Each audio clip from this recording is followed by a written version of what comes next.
I don't know if it was instant because I had known him since we were since we were young. 13. So it was instant. Yeah, when I love you. Oh, you mean when we were dating? You don't ask the lady questions like that.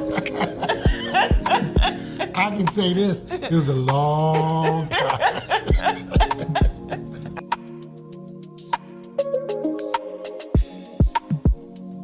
Okay. All right, who do I have the pleasure of being here with? I'm Marlon, and this is my wife Angela Harris. All right. How long have you guys been married? 43 years and a half. Is it 43? Yeah, it'll be 44 in April. That's right, 43. Do you have any kids? Yes, we have 3 adult children, or adults. Yes. How and where did you meet? That's interesting. We really met in high school the first time. She was 2 years behind me. So I was a 9th grader and she came in as a 7th grader. And I actually saw her walking around the corner, going to class, and said, oh, she looks nice. And we smiled and said hi to each other. And at that time, we attended Warner Hills, and there weren't a lot of black students. So all the black students knew one another, and we knew each other from being students at Warner Hills. Do you remember the pickup lines? Oh, well, actually, in school there really was not any pickup lines. She was underclassman, so he was old. I wasn't that old, but there's a couple years between us. So, we just had exchange pleasantries and that kind of thing. But we ran into each other years later at post-college, out working, living life, and ran into each other at a party. Right. And what was the pickup line? Well, I came in, I saw her immediately. She was sitting by a fireplace. She had on a black skirt and a blue and black sweater. It was wintertime. And the fireplace was kind of shining on her face. And I'm like, oh, that's Angie. I walked over there and said, hey, how have you been? It's good to see you. Blah, blah, blah. And that's blah. how it started. Where was your first date? Well, it ended up being the next day, and we went to the Freezer Bowl, the Bengals' coldest game in history. Yeah. And they played, I think it was San Diego Chargers. Somebody like that. Yeah, it was, and it was very, very cold, below It was bitter, 0. but it was fun. Yep. And he had season tickets, and a lot of people were bailing out. So he was like, "You want to go to the game?" I'm like, "Sure, I'll go to the game." Yeah. So very long story condensed into that. That was our first date. Would you say it was instant attraction or he grew on you? Well, I had known him for years, but our personalities just kind of clicked. I don't know if it was instant because I had known him since we were since we 13. were young. So it was instant. Yeah, I love you. when I saw her the second time, it felt instant. It did. How soon would you say you guys were intimate? Oh, you mean when we were dating? You don't ask the lady questions like that. I can say this: it was a long time. At what point did you realize this could be your husband? At what point did you realize this would be your wife? Could be your wife? I don't know. For me, it was the first date. I knew. Aww. Yep. At the football game. Yep, at the football game. He was so sweet to his father. I was She like, was I so like the way he treats the elderly. She was so sweet to my father and the other guys that were there. She just fell into the group. You know, it was very cold, and you could hardly move at that game. So if your mask fell off or something, everybody was helping everybody else stay warm and stay, tight. People had icicles on their eyelashes. It was just that cold. It was unreal. So, yeah, So- and actually, it could have been that game. Yeah, Yeah, that game. it could have been. And then after the game, we went and we had something to eat. Then we went over to my friend's house and watched a professional fight. And you know, she didn't know the wife, and she was just friendly to everybody. And it's like, yeah, she's a nice person. I like her. How long will you say you guys were together before you got married? About a year and a half. Not that long. Wasn't that long? No. The freezer ball was in like January. January. We got married the following April. And what's the dynamic of your marriage? Is it, nuclear, open, closed marriage? you Explain those two, nuclear and we know open. Explain closed. So I would say closed is just monogamous relationship. And what's nuclear? And I would say open is We know what open okay. is. Nuclear, I would just say they say the nuclear family. Maybe I'm using it out of turn, but Okay. I was just thinking of It's- nuclear family. It's just us. Okay. Right? We don't swing or whatever that is. And one of I don't know of a family or a couple, I should say, who actually has an open relationship that's been successful. That's worked. True. That's it works maybe for a little while, but Right. All the people that we know or that I know, anybody who has ever, went out of their marriage, so to speak, even if the other person knows, eventually it doesn't work. I know of no swinging couple that are still together over these years. And do you guys both contribute to the finances, or just one person? So, when we got married, even probably slightly before that, when we were paying for our wedding, when we got married, we made a conscious decision to put our money together. So there is no his and mine. There's just ours, which forces us to have to talk through money, through everything that's financial, and it would take us forever to untangle, as connected as we are at this point. And we kind of have a system. I say I want, and he says okay.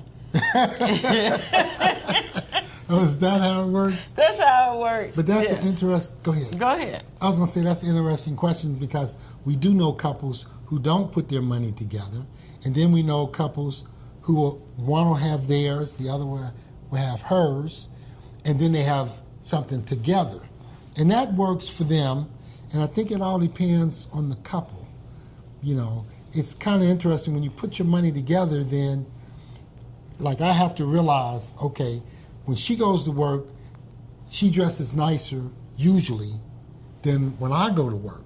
So more of our clothing expenses has gone to you, but I mean, if I need something, I'll get it. But, I have to remember, okay, she's probably going to need more clothes or things like that. So you just have to pay attention when you put your money together. Yeah, That but makes sense. for the most part, we don't. I mean, we both have an allowance, if you will. So you get so much, I get so much, basically. And when your allowance gone, you just go back to the pot and get some more. I don't even know why we have an allowance, but we try to manage our money that way. But yeah, we're one financial entity. Did you guys ever take any breaks after you got married, or always been by each other's side? Always been by each other. Maybe get mad for 2 or 3 days, but Yeah. we've never taken like a break. No. Have you ever fell out of love, and if so, what pulled you back? I never fell out of love, not even though I've never fallen fallen out of love. Sometimes over the years, here or there, things can get a little rough, but you just kind of work your way through it. I've never stopped loving her, though, ever. And I've never stopped loving him. And you know, it's interesting because this concept of being in love versus loving someone is it's something for particularly young people to think about. You know, when you watch TV, there's these, or see a movie, you know, there's this whole notion that, you know, that you continuously have butterflies and that you continuously feel this sense of, oh, I'm just so in love with, you know, at some point, you just need to love that person for who they are. And even more importantly, is to like them. Because if you don't like somebody, man, that's rough. And so falling in and out of love, in my mind, is kind of an ebb and flow, if you will, of a journey where you love somebody. And sometimes something happens, like some of the kind things he's saying right now, I'm like, oh, that's why I fell in love with him a long time ago, right? But the journey is about being loved and loving, not being, quote, in love, to me. Now, he probably doesn't see. You agree? Yeah, I pretty much agree. Okay. You know, after 40 years, I've been married longer than I've been not married. So he's been my rock and my partner and my friend and my lover and my all for over 40 years, you know, and I'm only 42. What's the most challenging part of being married, would you say? Let me take that one too. It's checking in. Oh. It's checking in with somebody, for me, with somebody else. You know, like, and when it comes to major decisions, you can't just go out and do what you want to do because you decided to do it. You need to check in with one another. And sometimes, you know, you want to do something and you know it's just outside, you shouldn't do it, but there's no one to stop you. When you're in a relationship, you know, your marriage, you just can't do that. Or you shouldn't, I don't think. I think you should work together. And, you know, there have been times that he's like, no. And, you know, and I listen. But I also think that's one of the best parts of being married, is having a partner that you can check in with. So, yeah. No, I pretty much agree with that. That's because you said, what's the most challenging? Yeah, and then what's the best part? It's the same thing. Having someone to check in with. It's challenging, but that is the best part too. Yeah. Because I know if I got an issue, if something's bothering me, I can go to her and say, hey, this is how I feel. I may not be right or wrong, but what do you think? Am I outside? You know, I'm on target. Things like that. What would you say is the best marriage advice you've ever received? Well, usually you hear, don't go to bed mad. Right. Work through it and all that. I'm not sure that's going to always work. Right. It doesn't always work. Yeah, it doesn't. No, you just go to bed and you get on your edge and he's on his edge. And, you know, you're still not speaking. And you hope the next day it's better. Yeah. I'm trying to can you think of any other marriage? It's been so long ago. Let me pose the question this way. Okay. Are there any mistakes you could tell newlyweds to avoid? Leaving God out of their marriage, not fellowshipping and working and praying together, I think would be a huge mistake. I'll interject. Not listening to the other person. In other words, you know, I might get my mind set on this is what I'm going to do or this is the way it should be and go on about my business of doing it without listening to her and see how it affects her or what she thinks about it. I think if you just think about yourself then that can really be an issue, if that makes sense. Do you have any secrets to staying married over, what was it, 40 years? 43. Yeah, 43. Over 43 years. Any secrets to staying married over 43 years? Yes. Well, I don't think I hope it's not a secret, but you must have faith in God. You must trust one another. And you got to be friends. Yeah, that's true. You know, and hopefully best friends. You know, I mean, you got your girls and you got your buddies and all of that, and your frat brothers and your sorors and all of that. But at the end of the day, you got to depend on one another and walk with God and maintain the trust. And so some of those other things, in my mind, like open marriages and things like that, they erode your trust. And they keep you from, you know, from being as happy as you could be. Because I think once your trust is gone, it's just too hard. It's too hard, and you're always looking back at, you know, well, you did this or you did that, and so for me, God, trust, and family. That's interesting. Trust is interesting, and I think it's a main part of being married. You know, she will let me go anywhere with anybody at any time. And what I mean by that is I have friends who are women who I've known since high school or since college.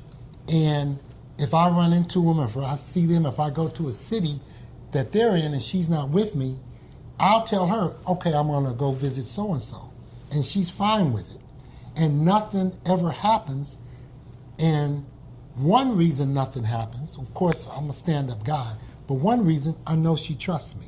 So because she trusts me, I won't do anything that I shouldn't do because I know she has my trust. If she didn't trust me, I couldn't say that. I've got some friends whose wives don't trust them, and I feel sorry for them because they can't do, you know, really what they want to do. Oh man, she this and she that. But they're also more likely to do the wrong things because they'll say, well, she doesn't trust me anyway, you know.